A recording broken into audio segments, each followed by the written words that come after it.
because they all have this kind of common denominator, which is they trust math and they trust the fact that people like money. Here with the man himself, Vitalik Buterin, folks, founder, Ethereum. You know what? Ethereum, folks. Exciting times, but we want to take it back here. Tell us a little bit about how was life before blockchain? What were you up to? I know you went into it a little bit on Friday night. You were in university. Actually, when I first heard about Bitcoin, I was in high school. Wow.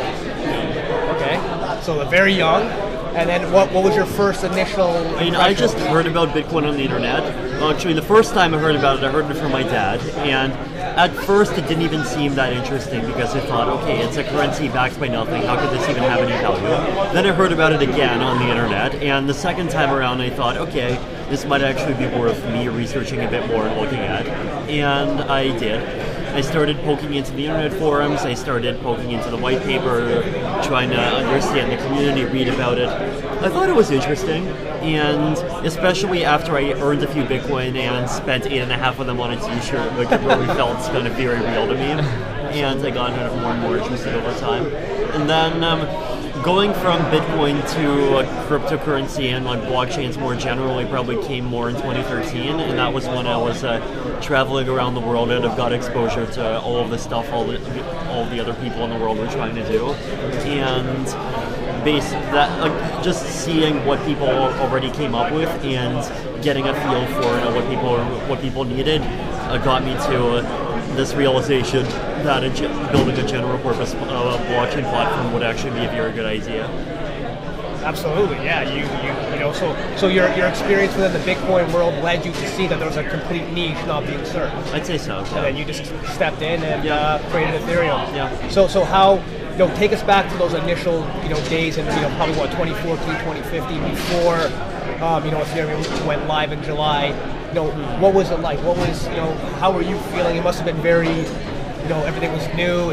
You're just diving in and just there's real no template for you to follow. You're just doing what needs to be done. So how was that? How was that whole process? So you must have a good team behind you as well. Yeah, well, so when I first published the white paper, I just emailed it to 15 friends, and some of them replied back. Then it turns out that they had forwarded along to about 200 of their friends, and then people started trickling in, and the team almost ended up kind of forming and growing on its own. So when I started the project, at first I thought that I'd have to just do the whole thing myself, but then I quickly realized that there were a lot of people who would be willing to come in and help, and the vision very quickly expanded from there. Well, I think that's one thing that makes Ethereum so successful, like we've heard all weekend, is the community involvement. Yes. It's a very deep global community. Yes. The team itself that you guys have built is phenomenal. Yeah. And being global and being inclusive are definitely two things that we pride ourselves on and strive for. Yeah, absolutely. Now, overall, Vitalik, what does blockchain mean to you? Like, and obviously, there's the whole tech side, but if we were to step back and take it beyond the tech, where do you see this going in terms of advancing civilization, humanity? What really gets you excited beyond the tech and the lives of people that it's going to affect? I remember one moment when I first kind of felt like I really got it intuitively, which was that moment when I bought the 20 Bitcoins way back, or when I earned the 20 Bitcoins way back then and just spent them on a t-shirt. And I realized that it's like my actions and in like buying these coins, selling these coins, and running a node, and the actions of myself and a couple of thousand other people like myself, that itself was by itself, a community independently recreating these foundational institutions of society. You could have, you don't necessarily need to rely on existing centralized institutions. People can just work together and just kind of build things and figure out between themselves, how they can cooperate and work together. Yeah, and collaboration. Exactly. That was something that just felt extremely empowering, and I think it's that kind of spirit of kind of individual and collective empowerment that I think is probably the most exciting thing about the blockchain space. Absolutely, helping to push humanity forward, right? Like, and you see it here.